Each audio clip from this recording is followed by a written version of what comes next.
indiferent care e cadrul legislativ care îl folosesc ei, fie că e legea aia 287, care pe emisele industriale, ăsta e un obiectiv IPPC, iar fabrica de formaldehid e un obiectiv SEVES. Sunt nevoie de anumite materiale. Vorbim de studiul impactului asupra sănătății populației, deci ceea ce e cel mai important în biodiversitate, omul.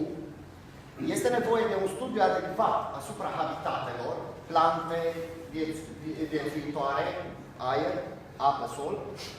Mai este nevoie de un plan de conformare în situații de urgență eliberat de ISU, mă rog, proceduri și proceduri.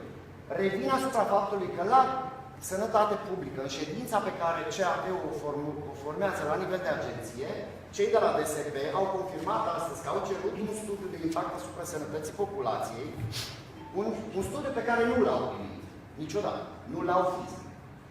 Autorizația, sau mă rog, decizia autorizării s-a eliberat în decembrie anul trecut.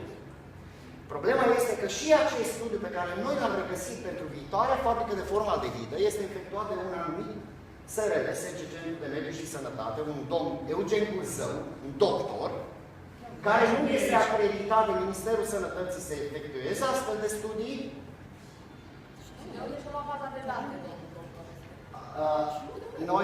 Noi punem la, suntem în sprijinul dumneavoastră. Vedeți dumneavoastră?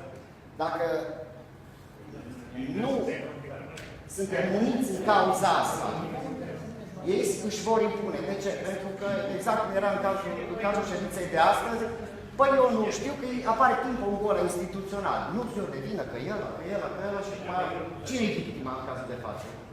Sebeșan.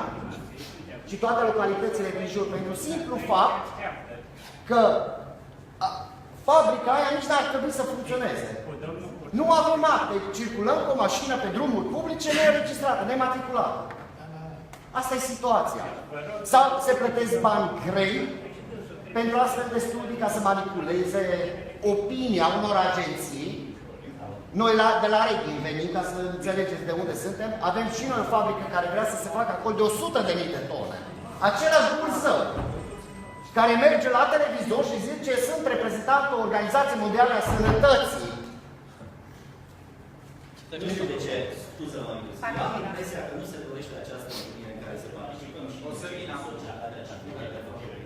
ca nu cumva din partea medicilor de familie să apară unele întrebări indecente la care vă citesc din factură eliberată de 10 centru de medici și sănătate pentru fabrica de clei de la noi, de formaldehid. În prestarea serviciilor zice așa, crearea unui pod de influență și suport față de autorități